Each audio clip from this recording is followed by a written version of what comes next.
opener of sorts ahead of you? I don't think I ever had that at JSU. I either closed the game or started the game. But it's kind of cool. It's kind of fun to do. Feel like you've settled in at this point? Maybe what's the key to settling into that type of role? Just getting focusing on your process, trying to make really good pitches. Yeah.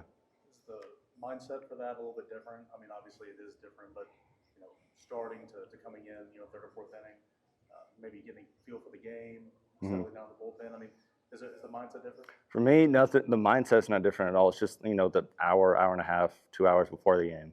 But no, the mindset's still the same thing. Do you have more confidence or more comfort in yourself coming in a relief type of position than when you were starting?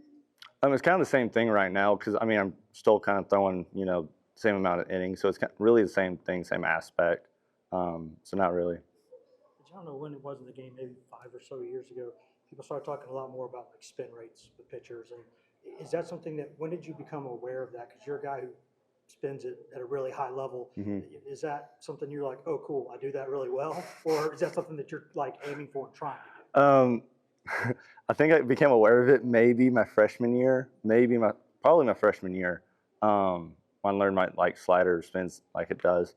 But no, I don't really try to. I just try to throw it as hard as I can and try to locate it, try to create the movement. But I don't try and make it spin. I don't know how you would do that. I'm not that good, but yeah. Y'all don't have a pitching lab or anything, right? Were you surprised last week? I know it's not, but last week you were called on so early in the game. A little. I was surprised a little. How big is it for Stamos to be able to go into the third inning to be able to set you up? Oh, it's awesome because it saves pitching. So obviously it was just me and Stamos tonight. So we save Steed, Combs, Kirby, all those great arms. So yeah. What was your reaction when you saw Tony coming out the kitchen? Wasn't going to let you take that out.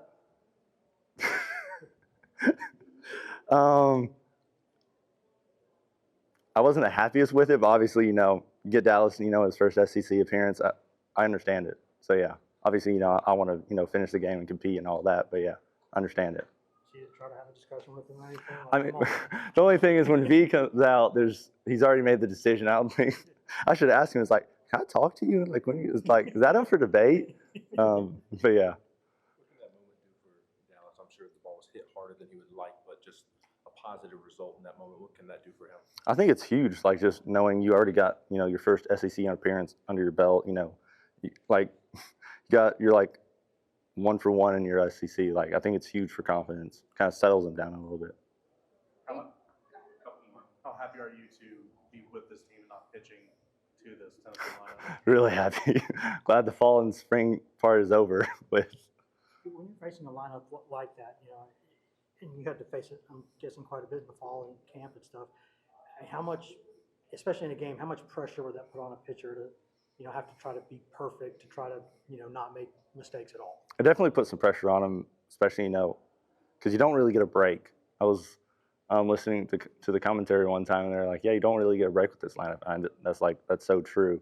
Because, you got Simo, then Burke, then Billy, then KT, it's crazy. So, you really don't get a break at all. You don't just get, okay, I'm just going to throw this fastball, right down the middle. You can't really do that. Awesome.